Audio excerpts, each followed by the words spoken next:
요한복음 12장 44절부터 50절 말씀입니다. 예수께서 큰 소리로 말씀하셨다. 나를 믿는 사람은 나를 믿는 것이 아니라 나를 보내신 분을 믿는 것이요, 나를 보는 사람은 나를 보내신 분을 보는 것이다. 나는 빛으로서 세상에 왔다. 그것은 나를 믿는 사람은 아무도 어둠 속에 머무르지 않도록 하려는 것이다. 어떤 사람이 내 말을 듣고서 그것을 지키지 않는다 하더라도 나는 그를 심판하지 아니한다. 나는 세상을 심판하러 온 것이 아니라 구원하러 왔다. 나를 배척하고 내 말을 받아들이지 않는 사람을 심판하시는 분이 따로 계시다. 내가 말한 바로 이 말이 마지막 날에 그를 심판할 것이다. 나는 내 마음대로 말한 것이 아니다. 나를 보내신 아버지께서 내가 무엇을 말해야 하고 또 무엇을 이야기해야 하는가를 친히 나에게 명령해 주셨다. 나는 그의 명령이 영생인 줄 안다. 그러므로 나는 무엇이든지 아버지께서 나에게 말씀하여 주신 대로 말할 뿐이다. 요한복음은 크게 두 부분으로 나눌 수 있습니다. 처음부터 12장까지 그리고 13장부터 마지막까지인데요. 우리는 오늘 1부의 마지막을 보게 될 겁니다. 예수님의 공생애를 마무리합니다. 뒷부분에서는 예수님의 십자가를 향한 일주일과 죽음과 부활에 초점을 맞춥니다. 예수님께서는 자신을 믿고 보고 있는 사람은 자신을 보내신 분, 즉 하나님 아버지를 믿고 보는 것과 같다고 말씀하십니다. 예수님만이 우리를 하나님께로 인도해 주실 수 있는 분이시고 하나님을 드러내시고 가르쳐 주실 수 있으신 분이시다. 곧이어 예수님께서는 어떤 것도 마음대로 말하지 않으셨다고 증언하십니다. 하나님 아버지께서 무엇을 말해야 할지를 모두 알려주셨기 때문입니다. 예수님은 하나님이시죠. 그리고 하나님이시면서도 성부 하나님, 아버지 하나님께 기꺼이 순종하십니다. 확실한 것은 이것입니다. 그분은 하나님의 권위로 이곳에 서셔서 말씀하고 계시다는 사실이에요. 그런 예수님께서 왜 이 일을 하고 계시냐? 본문 46절 말씀을 보면 됩니다. 나는 빛으로서 세상에 왔다. 그것은 나를 믿는 사람은 아무도 어둠 속에 머무르지 않도록 하려는 것이다. 예수님께서는 빛으로 세상에 오셨습니다. 왜 오셨습니까? 그를 믿는 사람이 아무도 어둠 속에 머무르지 않게 하려고 오셨습니다. 그러니까 그를 믿고 따르는 사람이 더 이상 어둠에 머무르지 않게 하기 위해서, 어둠에서 건져내기 위해서 예수님께서 오셨다는 말입니다. 이것이 이어지는 47절에서 더 직접적으로 표현이 되는데요.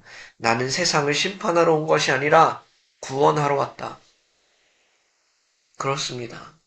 예수님께서 이 땅에 오셔서 하신 모든 일들은 우리를 구원하시기 위해서 하신 일들입니다. 예수님께서 오셔서 심판하시고 끝나신 게 아니다. 예수님께서 먼저 이 땅에 오셔서 행하신 모든 일들은 구원을 위한 일이라고요. 어둠 속에 있던 우리를 빛으로 끌어내기 위해 하신 것입니다. 예수님께서는 우리가 구원받기를 원하십니다. 이것이 중요한 이유가 있죠. 본문 48절입니다. 나를 배척하고 내 말을 받아들이지 않는 사람을 심판하시는 분이 따로 계시다. 내가 말한 바로 이 말이 마지막 날에 그를 심판할 것이다.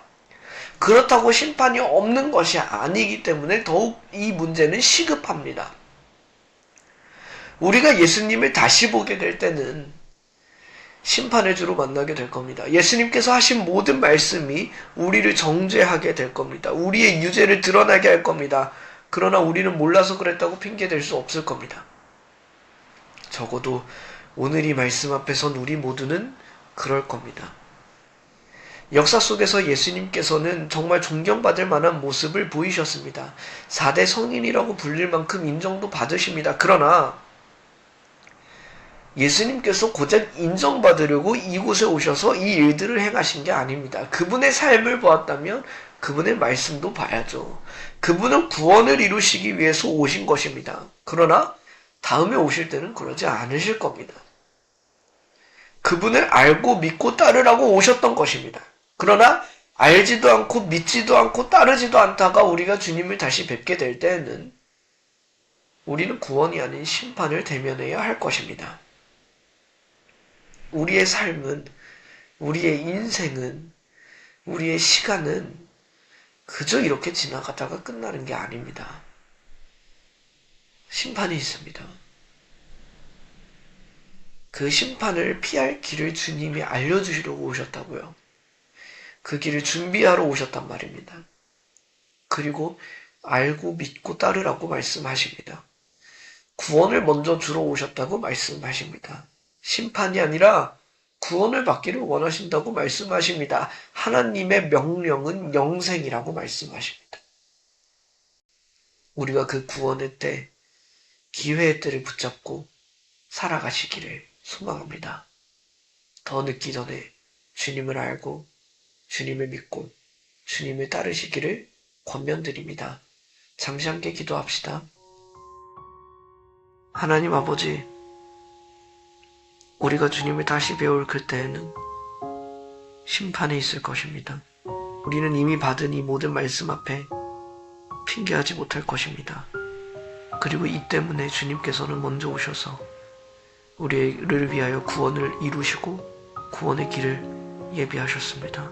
그 주님의 마음을 알고 주님의 뜻을 알아 그 구원을 향해 나아가는 우리가 되기를 원합니다. 그 주님의 사역이 우리에게 영향을 미치게 하여 주옵시고 우리가 주님을 믿고 알고 따르게 하여 주십시오.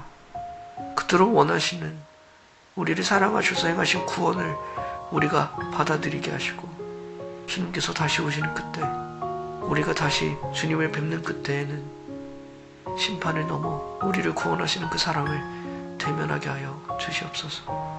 그러나 우리에게 주어진 이 기회의 때를 결코 가볍게 여기지 않기를 다시 한 번 더 기도하며 예수 그리스도의 이름으로 기도드립니다. 아멘.